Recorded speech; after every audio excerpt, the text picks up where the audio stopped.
na ang waya mamo kami na ivatan tama mandanda sa do jivanaya ang midividi tumita sila so ang usap citahan daw sila Amerikano citahan da sa pero na rasavo Amerikano jaya as na ang waya do kuana na sauri na patrabaho hondra na yaman ivatan mamarinso tunnel dasa kano mamachi kami so irutong dasa kano kaduan pa pari-parinyin itsapya danu hapunaw an maskah kami am kastigo honda yaman no hapunaw ri dawa kapuspusan kami mga nuhod do vatahan daw rin no hapon jaman nawa na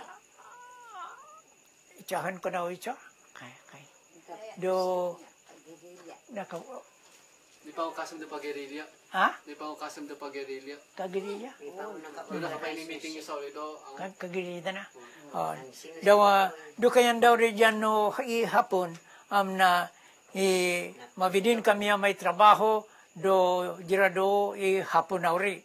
As ka 1944 nanawara si Commodore Cabal kanyi si Balones ang uri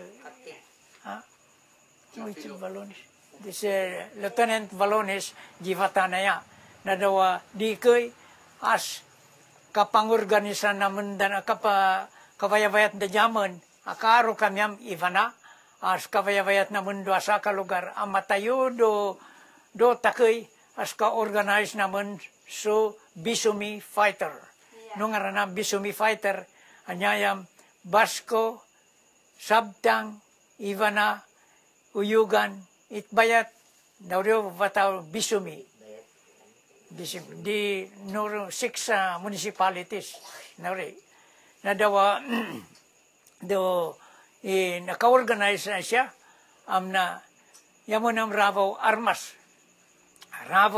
naman as na no advice da jaman da Commodore Cabal no katsidub naman do tunnels da sa kanuyan nanda sa no hapon tano in case as na mawara sa American, ilid naman sara do hiding place daw rin no Japanese sauri. Dawa bangay kami sa may trabaho do tunnels dasa tapyan anok may mawara sa American mapari naman sa i-guide do yan ang sauri no ang uri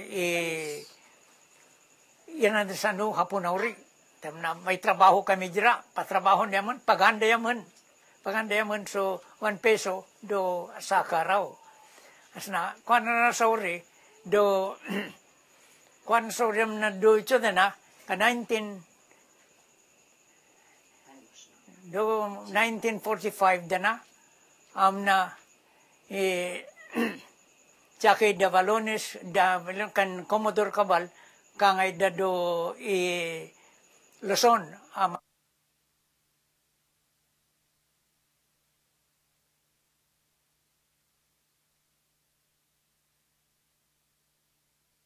these Itbayat people were some in the early days they were drifted they were fishing but they were drifted northward to that place in Taiwan.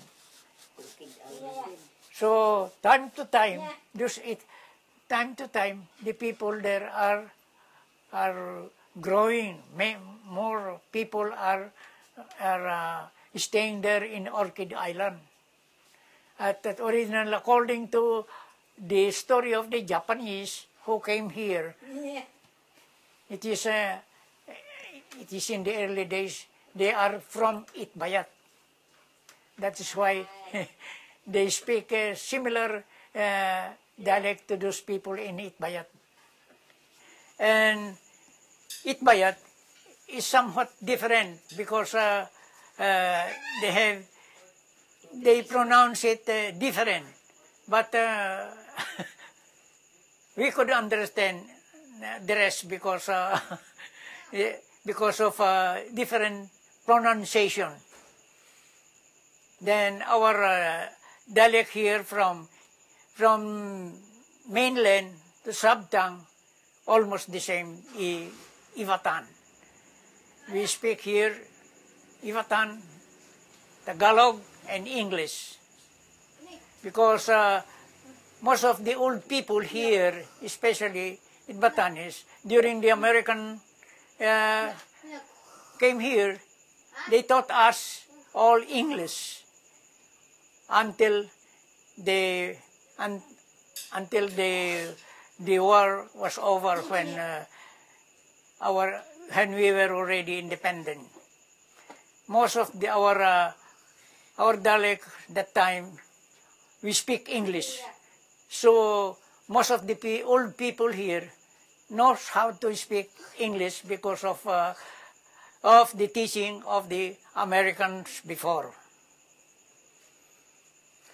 And how would you compare, if you want to give an example of the language here and in Itbayat?